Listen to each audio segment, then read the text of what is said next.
Welcome to This Explainer. Today, we're going to completely shift our perspective. We kind of just see earwax as this gross nuisance, right? Something we need to constantly scrub away. But what if I told you we've got it all backward? Today, we're diving into the surprising science of how we can naturally prevent painful earwax blockages simply by understanding how our bodies actually work. It's a pretty bold question, I know. But seriously, take a second to think about your morning routine. What if everything you know about cleaning your ears is actually causing hearing loss? We're going to challenge those daily habits today and uncover the severe, unintended consequences of manual cleaning. By the end of this explainer, I promise you'll see your ears in a completely new light. All right, here's our roadmap. We'll be hitting 5 sections: the truth about earwax, the hidden dangers of cotton swabs, the link between diet and prevention, identifying who needs extra care, and safe removal methods. Let's jump right in with Section 1, the truth about earwax. So let's start by fundamentally reframing what earwax actually is and why your body goes through the trouble of producing it in the first place. It turns out that earwax, or if we want to be clinical about it, cerumen, isn't dirt. Actually, scratch that. It's not dirt at all. It is a highly specialized, healthy mixture of sebum from your sebaceous glands, sweat, and sloughed-off skin cells.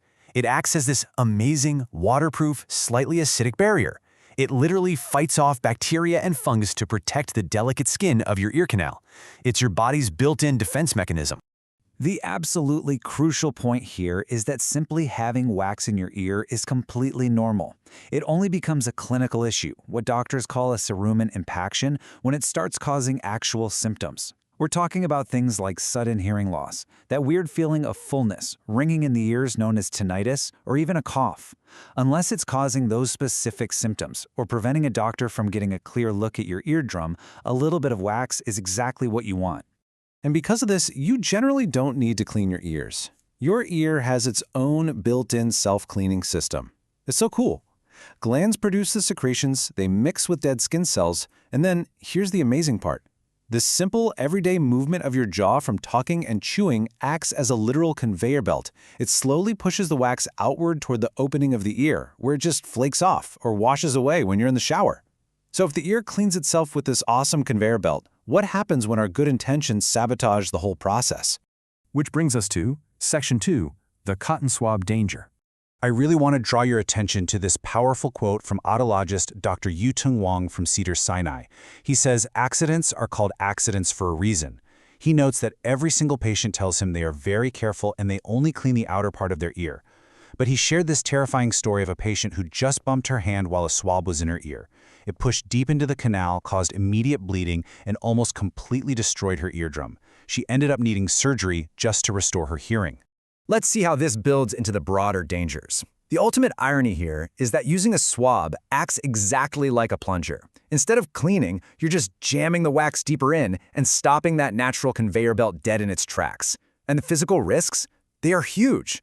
We aren't just talking about a punctured eardrum. Severe injuries can include complete deafness, prolonged vertigo, nausea, a loss of taste function, and even facial paralysis. No way, right? But it's true. You are risking all of that just to remove a substance your body actually needs. So, if we shouldn't be putting things in our ears to prevent buildup, what should we do? Let's pivot to Section 3, diet and earwax prevention.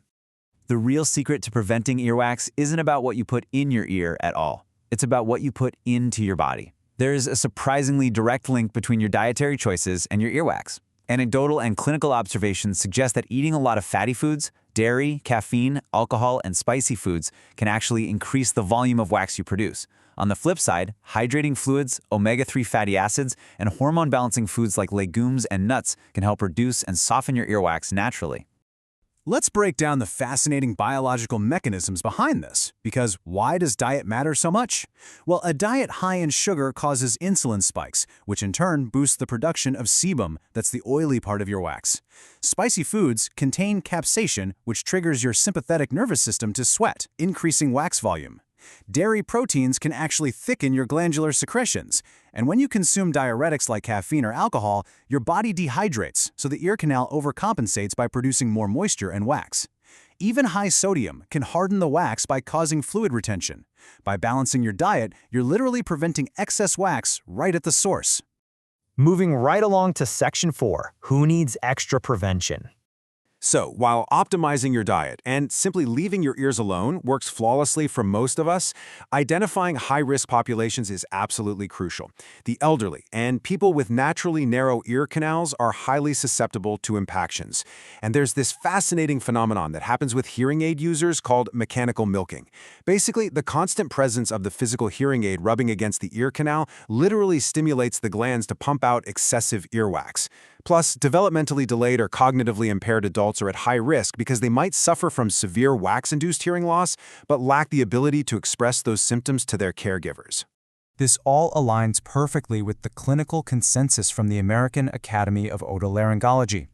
Prevention and regular checkups are best reserved for these specific high-risk groups. For the general public, there is no standard schedule for cleaning.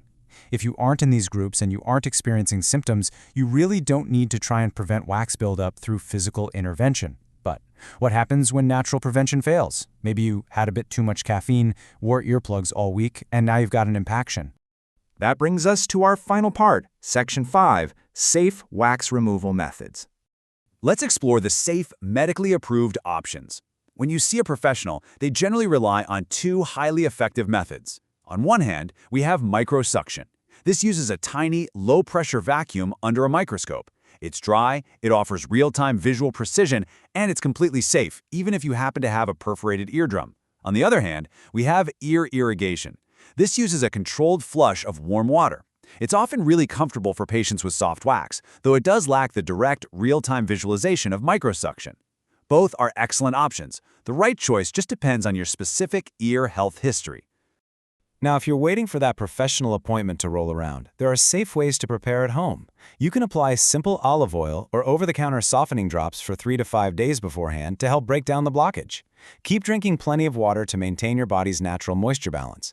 But remember the golden rule here. Never, ever use a cotton swab, and definitely steer clear of dangerous gimmicks like ear candles.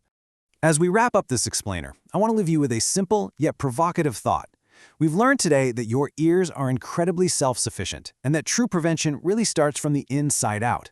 So, I just have to ask, next time you feel a blockage, will you risk your hearing by reaching for a cotton swab, or will you reach for a glass of water and trust your body's incredible design? Thank you so much for joining me to explore the surprising science of clear ears.